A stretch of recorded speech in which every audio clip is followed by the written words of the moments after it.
হেই, আমি জানি তুমি ইংরেজিতে ফ্লুয়েন্ট স্পিকারদের মতো করে কথা বলতে চাও এবং ইংরেজিতে কথা বলার জন্য যা যা করা দরকার তুমি সবকিছু ইতিমধ্যে করে ফেলেছো।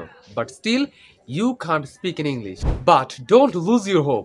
Speaking in English is one kind of skill, and learning a skill takes time. So today in this video, I'm going to give you 5 important tips that will help you to speak in English. First step, that is believe. You have to believe in yourself. Okay? তোমাকে নিজের উপর বিশ্বাস রাখতে হবে। আমি যখন English speaking শেখা শুরু করি, আমি বারবার হেরে যাচ্ছিলাম, আমি বারবার ব্যর্থ হচ্ছিলাম ইংলিশ স্পিকিং শিখতে গিয়ে, এবং আমি বারবার হেরে যাওয়ার পর হাল ছেড়ে দিচ্ছিলাম এবং বারবার আবার নিজেকে মোটিভেশন দিচ্ছিলাম যে না, আমাকে এই ল্যাঙ্গুয়েজটা শিখতেই হবে। সো তুমি যদি এই ল্যাঙ্গুয়েজটাকে শিখতে চাও, সেক্ষেত্রে তোমাকে নিজের উপর বিশ্বাস রাখতে হবে। আমি নিজেকে কি বুঝিয়েছিলাম সেটা হলো, there are so many people out there who are younger than me, যারা আমার চেয়ে অনেক বেশি ছোট, and there are so many people out there who are older than me. If they can speak in English fluently, so why I can't speak in English? So বারবার আমি নিজেকে এটাই বলতাম যে যে আমার যে ছোট ছোট বড় বড় অনেক মানুষ আছে, বৃদ্ধ মানুষও আছে, যাদের মাতৃভাষা ইংরেজি না হওয়া সত্ত্বেও তারা আজকে ফ্লুয়েন্টলি ইংলিশে কথা বলতেছে, সে একটা অন্য দেশে বাস করার পরেও। সো তারা যদি ইংরেজি শিখতে পারে, তারা যদি ইংরেজিতে কথা বলতে পারে, সো ওয়াই আই নট? ওকে, আমি কেন পারবো না? সো এই বুঝটা বারবার আমি নিজের মধ্যে দিতাম। And still I am student like you, I am also learning in this language. Okay, so আমি এখনও বুঝদি যে তারা যদি ফ্লুয়েন্টলি ইংলিশে কথা বলতে পারে, so why I can't speak in English. এবং এই বুঝ দিতে দিতে আজকে আমি অনেক ভালো ইংরেজিতে কথা বলতে পারি, অনেক বেশি ভালো না, but I can speak good enough in English. Okay, so তোমাকেও বিশ্বাস করতে হবে। এবং যখনই মোটিভেশন হারায় ফেলবা, বা যখনই মন খারাপ লাগবে, যখনই নিজেকে মনে হবে যে আমি ব্যর্থ হয়ে যাচ্ছি, আমি পারতাছি না, আমার দ্বারা হবে না, তখনই নিজেকে বলবে যে এমন অনেক মানুষ আছে যারা তোমার চেয়ে অনেক বেশি ছোট, অনেক বেশি বৃদ্ধ, যাদের একটা ভাষা শেখার অ্যাবিলিটি পর্যন্ত নাই, তারা পর্যন্ত ইংরেজিতে অনর্গল কথা বলতেছে, ইংরেজি শিখে ফেলেছে। So why you can't, why I can't? So এই বিশ্বাসটা সবসময় রাখবা এবং নিজেকে সবসময় বলবা যে আমি পারবো, আমি কেন পারবো না, আমি অবশ্যই ইংরেজিতে কথা বলতে পারবো। যতদিন পর্যন্ত তুমি নিজের মধ্যে এই বিলিভ, এই বিশ্বাসটা না অ্যাড করতে পারবা, না ইনকর্পোরেট করতে পারবা, ততদিন পর্যন্ত তুমি ইংলিশ ভাষাটায় পারদর্শী হতে পারবা না। So believe in yourself, this is the first step. Now second step, the second step is study the topic that you are interested. ওই বিষয়টায় পড়ো যে বিষয়টায় তুমি ইন্টারেস্টেড, তোমার আগ্রহ আছে। ওকে, আমাদের ইংরেজিতে পারদর্শী হতে হলে ইংলিশ লিসেনিং করতে হয় বেশি বেশি। সো ইংলিশ পডকাস্ট বা ইংলিশ কন্টেন্ট লিসেন করতে হয়।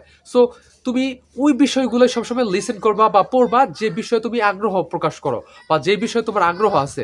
সো তুমি যদি জোর করে কোনো একটা বিষয় শুনতে চাও, কোনো একটা ইংলিশ কন্টেন্ট শুনতে চাও, বা কোনো একটা প্যারাগ্রাফ, কোনো একটা গল্প পড়তে চাও যেটার মধ্যে তুমি ইন্টারেস্টেড না, সেই ক্ষেত্রে ওই জিনিসটার প্রতি তুমি মনোযোগ ধরে রাখতে পারবে না বা তেমনভাবে তোমার মনোযোগটা থাকবে না। বাট তুমি যদি ওই জিনিসগুলো বা ওই টপিকগুলো বেশি বেশি পড়ো বা বেশি বেশি লিসেন করো যেটার প্রতি তুমি ইন্টারেস্টেড, তখন তুমি তোমার মন থেকে তুমি ওই টপিকটা পড়বা বা ওই টপিকটা শুনবা। এর জন্য তোমার ব্রেন খুব দ্রুত ওই ইংলিশটাকে ক্যাচ করবে এবং তোমাকেও সাহায্য করবে এই ল্যাঙ্গুয়েজটা শেখার জন্য। Therefore, listen English content more and more, the topic that you are interested, and read that type of particular topic that you are interested in. Okay? আশা করি তুমি বুঝতে পারছো যে ইন্টারেস্টেড টপিক চুজ করলে কি হতে পারে। ওকে, সো এই জন্যই জোর করা কোনো একটা ইংলিশ কন্টেন্ট বা ইংলিশ টপিক না পড়া, যেই টপিকগুলোতে তুমি ইন্টারেস্টেড সেই টপিকগুলো ফলো করো এবং ওই রিলেটেড যে চ্যানেলগুলো আছে বা পেজগুলো আছে ওগুলোকে ফলো দিয়ে রাখো, যাতে যখনই তোমার সামনে ওই রিলেটেড কোনো টপিক বা কন্টেন্ট আসে, তুমি তোমার মন অটোমেটিক্যালি ওইটা পড়তে চায় এবং মনোযোগ সহকারে যেন পড়তে পারে। এজন্যই তুমি যেটা ইন্টারেস্টেড ওই জিনিসগুলো বেশি বেশি ফলো করো এবং শোনার চেষ্টা করো। Now the third step is observe. You have to observe native English speakers and their expression. তুমি যদি ইংরেজিতে পারদর্শী হতে চাও এবং যারা ফ্লুয়েন্ট স্পিকার তাদের মতো করে কথা বলতে চাও, then you have to observe native English speakers. তাহলে তোমাকে কি করতে হবে? যারা নেটিভ ইংলিশ স্পিকার তাদেরকে খুব সূক্ষ্মভাবে অবজার্ভ করতে হবে। Step number 4, real life study.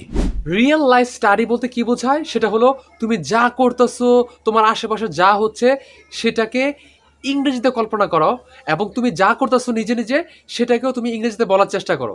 তোমার আশেপাশে যা দেখতেছো, যা হচ্ছে সব কিছুকে তুমি ইংরেজির মধ্যে নিয়ে আসো। তুমি প্রত্যেকটা জিনিস ইংলিশে চিন্তা করো এবং সেটাকে বলার চেষ্টা করো।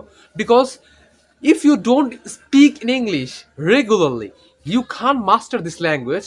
You can't be fluent in English. You can't be fluent like a native English speaker. That's why you have to practice all the time. Whatever is happening surrounding you, you have to think those things in English, and you have to speak those things in English. If you are doing something, if you are doing an activity, if you are doing a task, then try to speak that task, that activity in English. That's how you will become an English speaker, fluent native English speaker. তুমি যদি ওই আশেপাশের জিনিসগুলোকে তুমি যা যা করতেছো এগুলাকে ইংরেজিতে কল্পনা না করতে পারো এবং ইংরেজিতে প্র্যাকটিস না করতে পারো, সেই ক্ষেত্রে তুমি কখনোই একজন ফ্লুয়েন্ট ইংলিশ স্পিকার হতে পারবে না। ওকে, এই জন্যই চেষ্টা করবা সবসময় যে তোমার আশেপাশে যা যা হচ্ছে সেটাকে ইংরেজিতে বলার জন্য। আমি জানি তুমি সবসময় সবগুলো পারবা না, বাট তুমি যদি কোনো একটা না বোঝো, কোনো একটা না পারো, সেক্ষেত্রে ওটাকে ট্রান্সলেট করবা অথবা চ্যাট জিপিটিকে জিজ্ঞাসা যে আমি এই কাজটা করতেছি বা আমার সামনে এই কাজটা হচ্ছে, এটার অ্যাকুরেট ইংলিশ কি, what is the accurate English translation of this Bangla sentence অথবা এইটার। ওকে, তখন দেখবা চ্যাট জিপিটি অথবা ট্রান্সলেশন তোমাকে সঠিক ইংলিশটা দিয়ে দিবে ওই কাজটার যেটা তুমি মাত্র বললা। That's how you have to practise English, what is always happening surrounding you. So এই গেল 4 নাম্বার স্টেপ, এবং 4 নাম্বার স্টেপটা কিন্তু খুবই গুরুত্বপূর্ণ।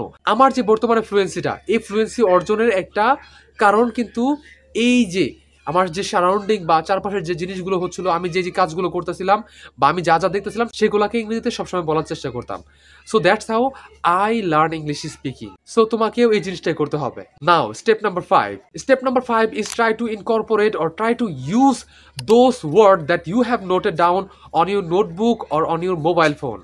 ওকে, তোমার যে নোটকৃত ভোকাবুলারি বা ওয়ার্ড মিনিং গুলো আছে যেগুলো তুমি অলরেডি নোট করে রাখছো হয় মোবাইলে নয়তো তোমার নোট প্যাডের মধ্যে বা নোটবুকের মধ্যে, সেগুলোকে তুমি তোমার ডেইলি লাইফে ব্যবহার করার চেষ্টা করো।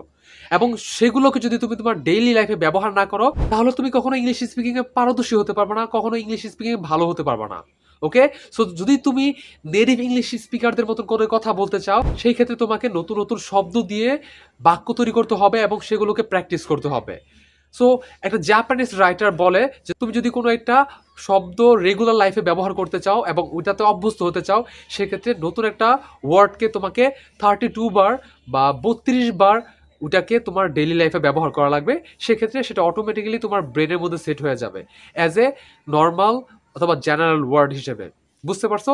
এর জন্য তোমার যত ওয়ার্ডগুলো আছে তুমি যেগুলো নোট ডাউন করছো বা লিখে রাখছো, সেগুলোকে অল্প অল্প করে তুমি তোমার রেগুলার কনভারসেশনে ব্যবহার করবা। বুঝতে পারছো? সো এটা অনেক ইফেক্টিভ একটা স্টেপ, এবং এই স্টেপটা যদি তুমি ফলো করো সেক্ষেত্রে তুমি তোমার সারফেস লেক্সিকনে অনেক নতুন নতুন ওয়ার্ড ইনকর্পোরেট করতে পারবা বা যুক্ত করতে পারবা, এবং কথা বলার সময় ওই ওয়ার্ডগুলো অটোমেটিক্যালি তোমার মুখ দিয়ে বের হয়ে যাবে। সো নতুন নতুন ওয়ার্ড শেখার জন্য এবং ইংলিশে আরও প্রফিসিয়েন্সি অর্জন করার জন্য তোমার নতুন নতুন ওয়ার্ড মিনিং কি করতে হবে, লিখে রাখতে হবে, এবং সেগুলো তোমার রেগুলার কনভারসেশনে ব্যবহার করতে হবে। আশা করি তুমি বুঝতে পারছো। সো এটা অনেক গুরুত্বপূর্ণ একটা স্টেপ ছিল। এইভাবে আমি আমার ইংলিশ স্পিকিংয়ের যে ভোকাবুলারি স্টকগুলো ছিল সেগুলোকে আরও এক্সপেন্ড করেছি। সো এইভাবে তুমি তোমার ভোকাবুলারি স্টককে এক্সপেন্ড করতে পারো। তুমি যদি ইংরেজিতে ফ্লুয়েন্সি অর্জন করতে চাও তাহলে যে 5টা স্টেপসের কথা আমি এই ভিডিওতে বললাম, অবশ্যই এই 5টা স্টেপসকে তুমি ভালোভাবে ফলো করবে।